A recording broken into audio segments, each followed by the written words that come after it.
Assalamualaikum warahmatullahi wabarakatuh. Halo semuanya, perkenalkan nama aku Firda Amalia Jauza. Saya adalah salah satu mahasiswi farmasi di Universitas Buana Perjuangan Karawang. Teman-teman, pernahkah kalian mendengar seorang harus menjalani operasi otak karena stroke? Mungkin terdengar menakutkan, tapi tahukah kalian bahwa tindakan ini bisa menyelamatkan nyawa? Dalam video ini, kita akan membahas tentang kraniotomi, salah satu prosedur bedah otak yang dilakukan pada kasus stroke berat. Apakah itu kraniotomi, kapan diperlukannya, dan bagaimana prosesnya? Menurut Kuryakos dan Siawo pada tahun 2020, stroke merupakan kelainan saraf yang ditandai dengan adanya penyumbatan pembuluh darah. Gumpalan darah yang terbentuk di otak mengganggu aliran darah sehingga dapat menyumbat arteri dan menyebabkan pembuluh darah menjadi pecah. Stroke merupakan kelainan saraf yang terjadi secara tiba-tiba yang disebabkan oleh masalah pada cerebrovaskular. Penyumbatan atau pecah pembuluh darah dapat mengakibatkan gangguan aliran darah di otak. Pecahnya arteri yang menuju ke otak dapat mengakibatkan kematian sel-sel otak secara mendadak karena kekurangan oksigen. Selanjutnya, saya akan memberitahu jenis-jenis stroke. Stroke itu terbagi ke dalam dua jenis, yaitu stroke iskemik dan stroke hemoragik. Stroke iskemik itu disebabkan oleh trombosis pada vaskularisasi yang terjadi pada otak dan emboli yang berada di arteri otak. Aliran darah secara perlahan akan menyebabkan trombus. Keberadaan trombus dapat mengakibatkan menurunnya aliran darah ke otak. Hal ini menyebabkan kurangnya nutrisi dan oksigen di otak sehingga terjadi asidosis yang menyebabkan defisit neurologis. Sedangkan stroke hemoragik ditandai dengan adanya peredaran darah pada parenkim otak. Faktor resiko stroke terbagi jadi dua juga, yaitu faktor resiko yang dapat diubah dan yang tidak dapat diubah.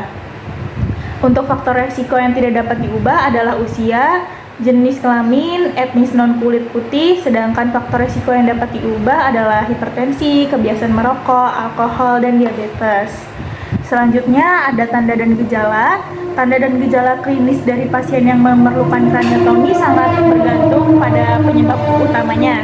Tetapi secara umum mencakup penurunan kesadaran, mulai dari somnolen hingga koma, mual dan muntah proyektif, nyeri kepala yang berat, pupila anisokorik atau ukuran tidak simetris, defisit neurologis vokal, hingga kejang. Pasien dengan peningkatan ICP juga dapat menunjukkan tanda Cushing triad, yaitu hipertensi, bradikardia, dan gangguan pernapasan, yang merupakan tanda herniasi yang mengancam jiwa. Manifestasi lain dapat berupa perubahan perilaku, kelemahan anggota tubuh satu sisi, atau afasia jika area dominan terlibat. Selanjutnya adalah kita akan membahas kraniotomi. Kraniotomi sendiri merupakan prosedur pembedahan yang melepas kemudian menggabungkan kembali tulang tengkorak setelah menghilangkan permasalahan di dalamnya. Prosedur ini memiliki tujuan untuk tekanan intrakranial. Stroke hemoragik merupakan salah satu kondisi yang memerlukan intervensi bedah saraf seperti kraniotomi sendiri. Kraniotomi juga merupakan salah satu tindakan pembedahan untuk mengatasi permasalahan pada cerebrovaskular. Namun, operasi tersebut dapat mempengaruhi otak dan pembuluh darah sehingga dapat menyebabkan penurunan mobilitas, keterbatasan dalam gerak, atau defisit neurologis lainnya. Mobilitas merupakan tindakan yang rutin dilakukan di rumah sakit. Namun, pada penelitian yang dilakukan oleh Srivastava pada tahun 2021 menyebutkan bahwa belum ada protokol implementasi untuk jenis tindakan kraniotomi yang berbeda.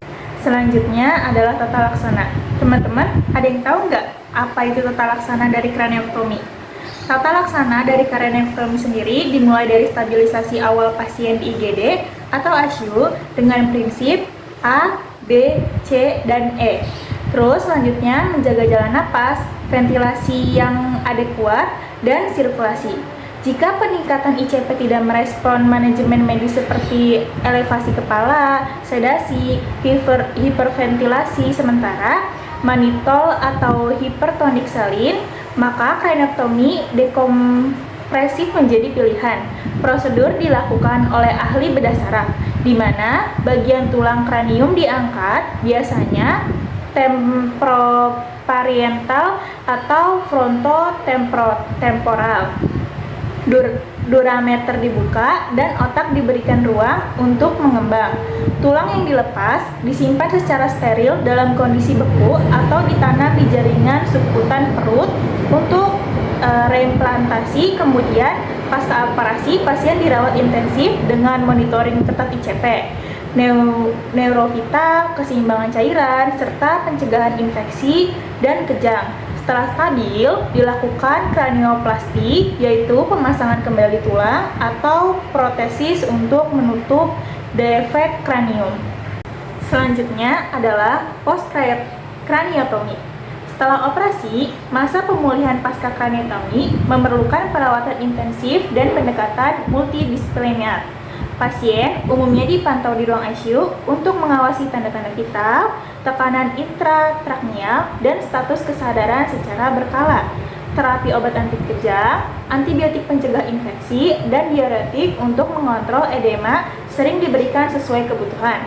Seiring kondisi stabil, rehabilitasi meliputi fisioterapi untuk mengembalikan kekuatan otot, terapi okupasi untuk keterampilan sehari-hari, dan terapi wicara jika ada gangguan bicara dimulai sedini mungkin. Komplikasi pasca operasi seperti infeksi luka, kejang, atau perdarahan tulang menjadi fokus pemantauan tim medis. Sementara edukasi kepada keluarga tentang perawatan luka, gejala, kegawat daruratan, dan dukungan nutrisi memegang peranan penting dalam memastikan proses penyembuhan berjalan. Dengan pendekatan yang tepat, banyak pasien craniotomy stroke dapat mencapai pemulihan yang berarti dan kualitas hidup yang membaik.